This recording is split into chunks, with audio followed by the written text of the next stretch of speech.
D fever family surprise. हाँ, कल शाम मैंने वीडियो इसलिए अपलोड नहीं करी थी क्योंकि पहली वाली वीडियो पे अच्छा रिस्पांस नहीं आया था। और ये मेरा सरप्राइज है मेरी नाराज हुई पड़ी डी फीवर फैमिली के लिए।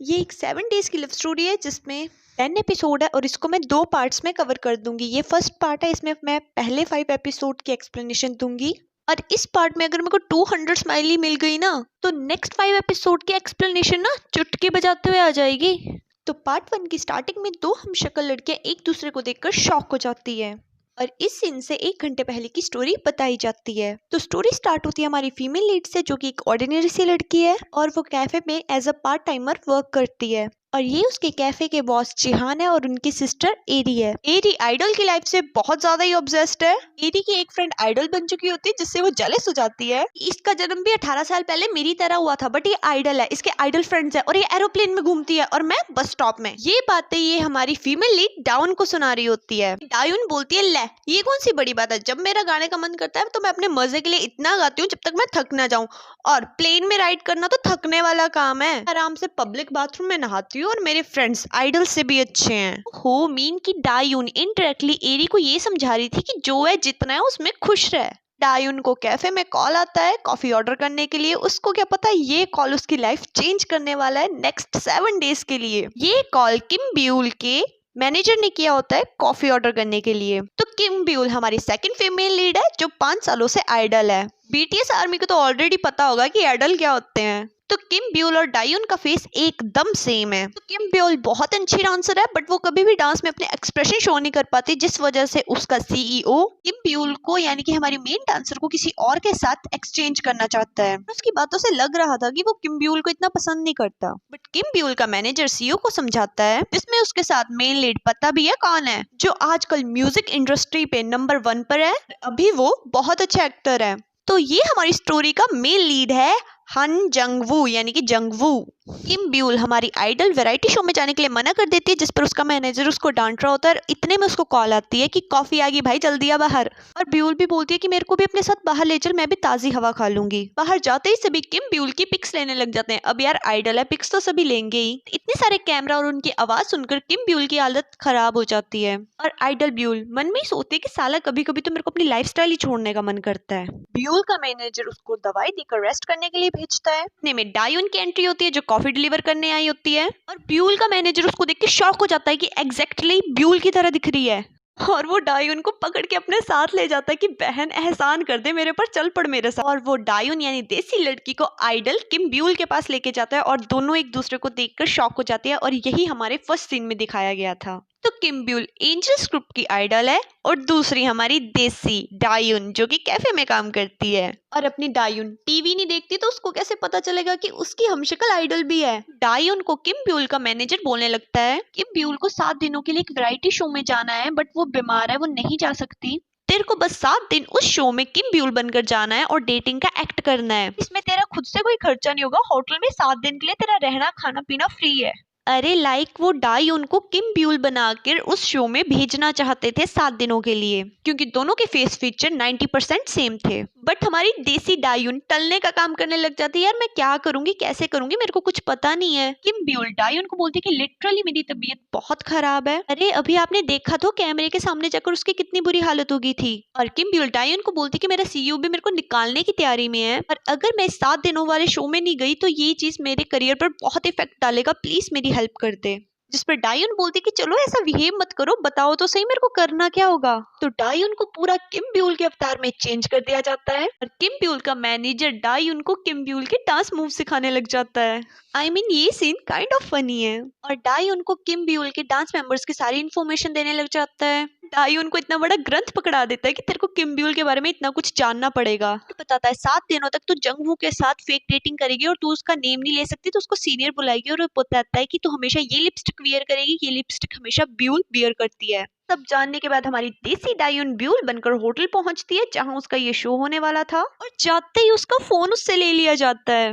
और यहाँ किम ब्यूल 7 दिनों तक डायून बनकर कैफे में काम करने वाली है और किम ब्यूल का मैनेजर उसको समझा रहा होता है कि तेरे को डायून के बारे में सारी इन्फॉर्मेशन होनी चाहिए, वर्कर्स का नेम तेरे को सब कुछ पता होना चाहिए और कोई भी गलती मत करना और इन 7 दिनों तक पकड़ी मत जाना। जिस पर किम ब्यूल जो डायून बनी है वो उसको बोलती है ओके टेंशन मत ले, कौन सा रिएक्शन देकर चली जाती है। और यहाँ वैरायटी शो में डायून जो कि किम ब्यूल बनी है वो अपने डेट का इंतजार कर रही होती है। अरे जुंगवू का, और इतने में जिंगवू आता है। डायून इतने सुंदर लड़के को अपने सामने बैठा देखकर एकदम फ्लैट हो जाती है, उसको देखती रह जाती है। जिस पर जुंगवू बोलता है कि मेरे फेस पर कुछ लगा है कि आप मेरे को ऐसे देख रहे हो। अब तो उसको ऐसे ताड़ेगी तो बेचारा क्या ही बोल लेगा। यहाँ डायून फंसते फंसते रह जाती है। वो पूछता है कि तेरा टूर कैसा रहा, जो कि कैंसिल हुआ होता है। बट डायून बहुत अच्छा रहा, पर जब उसको पता लगता है तो वो बात को संभालते हुए बोलती है कि नहीं यार, कैंसिल हो गया और मेरे को रेस्ट करने का टाइम मिल गया, इसीलिए अच्छा रहा। और किम ब्यूल डायून बनकर कैफे में काम करने आती है, जहाँ पर एरिस को रोकती है और अपना फोन दिखाती है। वे तेरी शक्ल तो किम ब्यूल से मिल रही है, एंजल ग्रुप की। अब उसे क्या पता जो उसके सामने खड़ी है वो किम ब्यूल है, ना कि डायून। और जीहन जो कि हमारी स्टोरी का सेकंड मेन लीड है, वो किम ब्यूल किम ब्यूल को डायून समझकर पेस्ट्री देता है। बट ब्यूल वो पेस्ट्री साइड रखकर अपना काम करने लग जाती है। डायून को शो में पहला मिशन मिलता है कि एक दूसरे के लिए खाना ऑर्डर करो। और डायून के लिए जुशीनी आती है, जिस पर जंगवू बोलता है मैंने आपका इंटरव्यू सुना था कि आपको जुशीनी बहुत अच्छी लगती है। अरे जुशीनी एक तरह की डिश है। अरे ये डिश किम ब्यूल की फेवरेट है। डायून तो उससे इससे नफरत करती है जैसा मैं कद्दू से नफरत करती हूँ। सब्जी को रिलेटेड इस डिश को रिलेटेड डायून का एक फ्लैशबैक दिखाया जाता है, जिसमें वो एरी को बोल रही होती है कि युद्ध हो जाए, लाइक दुनिया खत्म हो जाए, मैं कबूतर मार के खा लूंगी, पर मैं जुशीनी जिंदगी भर नहीं खाऊंगी। कसम से बता रही हूँ, इतनी सच्ची और ज्यादा नफरत ना मैं अपने कद्दू से करती हूँ। और प्लीज किस किस को कद्दू की सब्जी नहीं पसंद है ना, कमेंट करके बताओ। मैं अपनी मम्मी को भी बताऊंगी कि मैं दुनिया में अकेली नहीं हूँ जिसको कद्दू पसंद नहीं है। चेरी डायून को किम ब्यूल की इमेज बचाने के लिए उसका फेवरेट फूड, जो कि उसका फेवरेट फूड बिल्कुल नहीं है, वो सामने से खाना पड़ता है। और सामने से जंगबू कैसा लगा, और डायून बहुत स्वाद है, बहुत स्वाद है। अरे होता नहीं है। तो मेरी मम्मा को गुस्सा आता है तो वो मेरे सिर पे बेलना लेके खड़े हो जाते हैं कि कद्दू खा, अब भी खा। और मेरा रिएक्शन मम्मा बहुत टेस्टी, और अंदर से ची क्या खा रही हूँ। कसम से ये सेम सिचुएशन इस टाइम डायून के साथ थी। एरी किम ब्यूल जो कि अभी डायून बनी है, उसको जुशीनी खाते हुए देखकर वो भी हैरान हो जाती है और उसको बोलने लगती है वही पिजन वाली लाइन। बट इतने में ब्यूल को जिहान बाहर बुला लेता है। यहाँ एरी को शक होने लग जाता है कि डायून ने पेस्ट्री नहीं खाई और वो जुशीनी खा रही है। उनका रिएक्शन जुशीनी खाने के बाद कि साला जो चीज मैंने पूरी जिंदगी नहीं खाई वो मैंने आज वो भी सारी खा ली। और यहाँ इस सिचुएशन पे मेरे को एक गाना याद आ गया। जंगवू और डायून में थोड़ी बातें होती है और दोनों अपने रूम में रेस्ट करने के लिए जाने लगते हैं। जंगवू डायून के साथ साथ चल रहा होता है, जिस पर डायून को कंफ्यूजन हो जाती है और वो बोल देती है चाहे कुछ भी हो मैं शो के लिए रूम शेयर नहीं करने वाली। जंगवू को हंसी आ जाती है और बोलता है कि मेरा रूम तेरे साथ वाला है। डायून एम्बैरेस फील करती है। में जाते जंगवू को कॉल आ जाता है कि डायून का फोन होटल वालों ने ले लिया है, तो अपना फोन भी कहीं पकड़वा मत लियो। वो बहुत फ्रस्ट्रेटेड फील करता है क्योंकि वो इस शो में आना नहीं चाहता था एक फैन स्टॉकर की वजह से, जिसने उसको बहुत तंग करा हुआ था। इस करते है कि उसके रूम में जंगवू का सूटकेस आ गया जिसको वो वापस करने जाती है। नॉक की आवाज सुनकर जंगवू डर जाता है कि कहीं वही स्टॉकर तो नहीं आ गई। वो डरते हुए दरवाजा खोलता है और अपना सूटकेस एक्सचेंज करके जल्दी से दरवाजा बंद कर लेता है। उनका रिएक्शन ले, अब इसको क्या हुआ।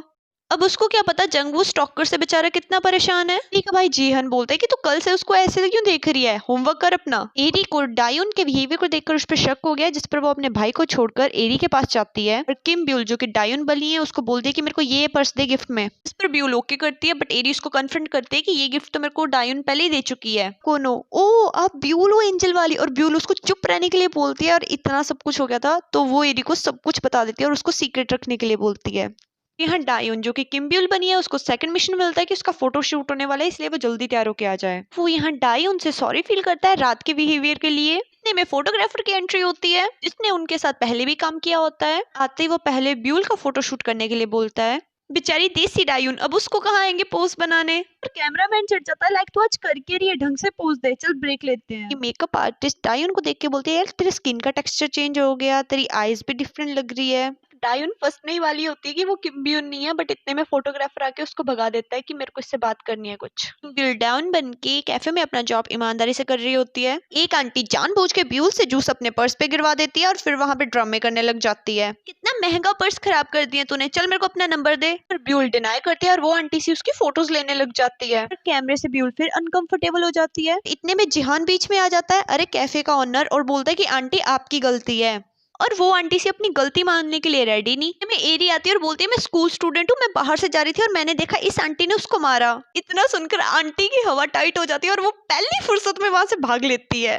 एरी भागते हुए किम ब्यूल के पास आती है कि लाइक तुम ठीक हो, और यहाँ जीहन भी नोट करता है कि उसकी बहन डायुन से बहुत फॉर्मली बात कर रही है। फोटोग्राफर डायुन को बोलती है कि धोखा क्यों दे रही है, और डायुन शॉक फिर बोलता है यार मेरे को पता है कि तू उसको डेट नहीं कर रही है, एटलीस्ट एक्टिंग तो ढंग की कर। सुनकर डायुन चैन की सांस लेती है क्योंकि उसे लगा कि उसको पता लग गया है कि वो किम ब्यूल नहीं है। फोटोग्राफर डायुन से मिसबिहेव करने लग जाता है कि अकेले में मेरे साथ ड्रिंक पीने चल, पता लगा है कि तेरा सीईओ भी तेरे को पसंद नहीं करता और तेरा कॉन्ट्रैक्ट भी खत्म होने वाला है। मतलब इनडायरेक्टली वो डायुन को अपने साथ सोने के लिए कह रहा था, यानी कि मिसबिहेव कर रहा था। इतने में जंगवू आता है और फोटोग्राफर को बोलता है कि यार मेरा फोटो शूट भी तो करना है, कब करेगा। जंगवू की फोटो क्लिक करने के बाद फोटोग्राफर जाने लगता है, बट जंगवू फोटोग्राफर को सबके सामने कन्फ्रंट करता है, बोलता है कि तूने डायुन के साथ मिसबिहेव करा उसको ये बोलकर, पर डायुन भी एग्री करती है। फोटोग्राफर चिल्ला के बोलता है कि मैंने ऐसा कुछ नहीं किया। अबे कुत्ते, चोर कभी बोलता मैंने चोरी की। सिस्टर को बोलता है कि डायुन के साथ आजकल बड़े अच्छे से बात कर रही है, क्या बात है। पर एरी झूठ बोलकर मैटर को क्लोज करने लग जाती है, बट उसका भाई बोलता है देख तेरी आंखें शेक कर रही है, तू झूठ बोल रही है। हाँ, अपनी बहन को कन्फ्रंट करता है कि दवाइयों पर ब्यूल किसका नाम है ये। एरी अब ना चाहते हुए भी बता देती है। फिर जिहान ब्यूल के पास जाता है और उसको बोलता है कि एक्ट करने की जरूरत नहीं, मेरे को पता चल गया है कि आप डायुन नहीं हो। जिस पर ब्यूल सॉरी बोलते हुए कहती है कि मेरा झूठ बोलने का कोई इरादा नहीं था। पर जिहान उसको कंफर्टेबल करते हुए बोलता है कि हाँ आपका कोई रीजन होगा, और क्या मैं आपको डायुन की तरह ही ट्रीट करूं, जिस पर ब्यूल एग्री करती है।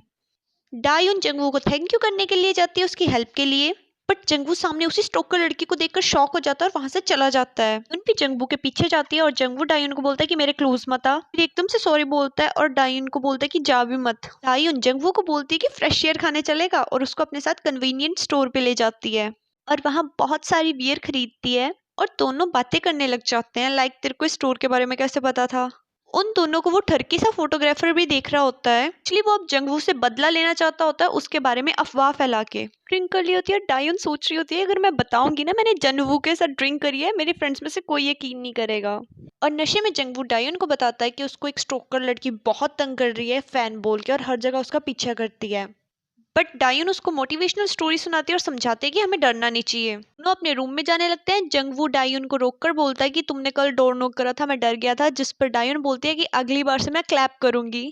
जंगवू जब अपने कमरे में एंटर होता है तो वो देखता है कि कपड़े एकदम खिलरे हुए हैं और उसको लगता है कि शायद उसके रूम में वो लड़की स्टोकर होगी, इसलिए वो डायुन को अपने रूम में लाता है और बोलता है कि देख चेक कर कोई है तो नहीं। डायुन रूम की हालत देखती है और उसको नोट मिलता है और वो समझ जाती है जंगवू डर रहा है, इसीलिए वो अपने रूम से सारी कॉमिक्स लेकर जंगवू के रूम में आ जाती है। अपने रूम में तू 5 कदम नहीं चल पाया, एनू तो डरा हुआ है, इसलिए जा सूरज उगने से पहले सो जा, जैसे तूने मेरी हेल्प करी थी मैं भी तेरी हेल्प कर रही हूँ। अपने लिए ऐसी केयर देखकर जंगवू के मुंह में स्माइल आ जाती है। डायुन के सर पे हाथ फेरते हुए बोलता है ओ मेरा वफादार कुत्ता, जिस पर डायुन बोलती है अबे क्या मतलब, थैंक यू बोलने की जगह तू मेरे को कुत्ता बोल रहा है। जीहान ब्यूल को कैमरा देके उसका कैमरा फोबिया कम करने की कोशिश करता है। जीहान के एफर्ट्स को देखकर ब्यूल के दिल में लव की फीलिंग्स जागृत होने लग जाती है। इतने में एरी आ जाती है और जीहान को पता लग जाता है कि वो ऑटोग्राफ लेने आई है ब्यूल का। अपनी बहन को बोलते है कि तेरी इन्हीं हरकतों की वजह से ब्यूल अब जा रही है कैफे से, और एरी का मुंह है नहीं। एरी का फेस एक्सप्रेशन देखकर ब्यूल को हंसी आ जाती है, फर्स्ट टाइम मैंने इस लड़की को स्माइल करते हुए देखा है। ब्यूल जीहान को बोलती है कि तुमने ऐसा बोलकर उसको तंग क्यों करा, जिस पर जिहान बोलते कि इसको सबक सिखाना जरूरी था, 24 घंटे आइडल आइडल करते रहते यार, उनकी भी तो लाइफ होती है, वो भी तो हमारी तरह इंसान है। सुनकर तो ब्यूल और भी खुश हो जाती है। यहाँ डायुन जंगवू को ये बोलती है कि न्यू प्लेस में कॉमिक्स पढ़ के अच्छी नींद आ जाती है। हाँ, हमें सीन दिखाया जाता है कि डायुन अपनी कॉमिक्स के लिए ब्यूल के मैनेजर से लड़ पड़ी थी, तो जंगवू को बोलती है कि जल्दी से सो जा, तेरे सोने के बाद मैं चली जाऊंगी, बट वो वहीं पे सो जाती है। आधी रात को उठकर जंगवू डायुन को वहीं सोते हुए देखता है तो वो स्माइल करता है और नींद में बोलता है लाइक तूने तो बोला था तू चली जाएगी तो यहीं सो गई। फिर डायुन जंगवू को अपनी सच्चाई बताने लग जाती है कि मैं ब्यूल नहीं हूँ, मैं डायुन हूँ। बट वो ये सुन के एकदम से गुस्सा हो जाता है, उसको बोलने लग जाता है तूने मेरे पे चीट करा, सब सिर्फ डायुन का एक सपना था। में जंगवू की नींद खुलती है और वो उठकर डायुन को देखकर स्माइल करते हुए निहारने लग जाता है। इतने में जंगवू के रूम की डोरबेल बजती है और डायुन की नींद टूट जाती है और वो उठ जाती है और दोनों एकदम से शॉक। डायुन फटाफट पर्दे के पीछे छुप जाती है। जंगवू डोर ओपन करता है और ल्यूनी होती है जो कि ब्यूल के डांस ग्रुप में ही होती है, और वो उसे नेक्स्ट मिशन देती है कि एंजल ग्रुप के लिए खाना बनाओ, और जबरदस्ती जंगवू के कमरे में घुस जाती है और उसका रूम देखने लग जाती है। डायुन जंगवू को इशारा करती है कि सोफे पे मेरी लिपस्टिक है देख। वो उस लिपस्टिक को छुपाने के लिए उसके ऊपर बैठ जाता है। ल्यूनी टेरिस देखने जाने लगती है जहाँ डायुन छुपी होती है, और जंगवू एकदम से बहाना मारते कि टेरिस छोड़, मैं तेरे को अपना वॉशरूम दिखाता हूँ, वो इससे भी सुंदर है। और ल्यूनी का रिएक्शन क्या, अरे तो ऐसा बहाना बना रहेगा तो हर लड़की क्या ही बोलेगी। जंगवू ल्यूनी को अपना वॉशरूम दिखाने ले जाता है, इतने में डायुन फटाफट से भागकर अपने रूम में जाती है और वहाँ वो एंजल ग्रुप के दूसरी डांस मेंबर को देखती है। वो डायुन को जंगवू के बारे में बहुत बुरा भला बताती है, लाइक कि जंगवू बहुत प्लेबॉय टाइप का लड़का है, उसने 20 लड़कियों के साथ रिलेशनशिप करा, फिर उनके साथ सोया, फिर उनको छोड़ दिया, लाइक उसके लिए लड़कियां केम जैसी है। इतनी बातें सुनकर डायुन जंगवू के सामने चुप रहती है। इस पर जंगवू साइलेंस तोड़ते हुए पूछता है कि तुम्हारे ग्रुप की लड़कियों को खाने में क्या क्या पसंद है, मिशन जो मिला है। अब डायुन बेचारी को इस बारे में क्या पता, बेचारी पेट दर्द का बहाना करके वहां से निकलती है और भागते हुए जाती है रिसेप्शनिस्ट के पास और कॉल करके किम ब्यूल को पूछती है कि क्या पसंद है आपकी ग्रुप की लड़कियों को। ब्यूल बोलती है कि तिबक्यू खाती हैं और मैं मशरूम नहीं खाती, बट ये सुनने से पहले डायुन फोन कट कर देती है। फिर दोनों साथ में खाने की शॉपिंग करने जाते हैं और जंगवू को कॉल आ जाती है। डायुन कैमरे के सामने अकेली थी, इसलिए ऑकवर्ड सिचुएशन में वो फनी एक्ट करने लग जाती है, बट स्टिल कोई रिएक्शन ना मिलने का कारण वो भाग जाती है कि मेरे को टॉयलेट आई है। डायुन यहाँ अपनी लिपस्टिक सेट कर रही होती है, बट इतने में वो जंगवू को कॉल पर बात करते हुए सुन लेती है कि किम ब्यूल जरा अच्छी नहीं है, जरा इंटरेस्टेड नहीं है और मैं तो उसके साथ कभी डेट नहीं कर सकता, बहुत बुरा बुरा बोल रहा होता है। और ये सब सुनकर ब्यूल को बहुत बुरा लगता है। फिर दोनों किचन में खाना बनाने लग जाते हैं। जंगवू बहुत अच्छी शॉपिंग कर रहा था, जिसकी देखा देखी डायुन भी वैसी शॉपिंग करने लग जाती है, बट उससे होती नहीं है। जिसे देखकर जंगवू बोलता है कि लाओ मैं कर देता हूँ, आप रहने दो। बट डायुन को उस फोन वाली बात का गुस्सा था, इसलिए बोलती नहीं, मैं अपना खुद से कर लूंगी। और इसी चक्कर में डायुन का हाथ कट जाता है। जंगवू डायुन का हाथ पकड़ते हुए बोलता है दिखाओ मेरे को, मैंने बोला था ना हाथ कट जाएगा। और डायुन अपना हाथ झटके से छुड़वाती है और बोलती है मैं अपने रूम में जा रही हूँ। बट जंगवू डायुन की एल्बो पकड़ता है और उसको रोकता है और बोलता है कि क्या प्रॉब्लम हुई है, आप ना मेरी आंखों में देख रहे हो ना, मुझसे बात कर रहे हो, कोई बात है। बट डायुन अपनी बाजू छुड़ाती है और जस्ट इतना बोलती है कि मेरे को रूम में जाना है, और इतना बोलकर अपने रूम में चली जाती है। रूम में ल्यूनी और दूसरी लड़की बैठी होती है और ल्यूनी डायुन से पूछती है ब्यूल समझकर कि जंगवू किस टाइप का है। पहले तो डायुन अच्छा बोलती है, पर बाद में बोलती है टू फेसेस है, लाइक दोगला है, सामने कुछ और पीठ पीछे कुछ और। जंगवू यहाँ कॉल पर किसी से बात कर रहा होता है और यहाँ हमें पता लगता है कि उसने पहले डायुन यानी कि ब्यूल के बारे में इतना बुरा क्यों कहा होता है, क्योंकि ब्यूल किम ब्यूल में इंटरेस्ट ले रहा था और वो एकदम बिगड़ैल टाइप का लड़का था जो किम ब्यूल को जस्ट यूज एंड थ्रू वाला काम करना चाहता था। इसीलिए जंगवू ने ब्योम का इंटरेस्ट खत्म करने के लिए ब्यूल के बारे में इतना बुरा बोला था। और यहाँ जंगवू ये भी एक्सेप्ट करता है कि वो ब्यूल को पसंद करने लगा है। और यहीं पर वैंग वन फाइन बीक पार्ट 1 की एक्सप्लेनेशन खत्म होती है, जिसमें मैंने 5 एपिसोड के एक्सप्लेनेशन कर दिया है। अगर इसमें 200 स्माइलीज कमेंट में आ गई ना, तो सेकंड पार्ट जल्दी ही आ जाएगा। Bye bye.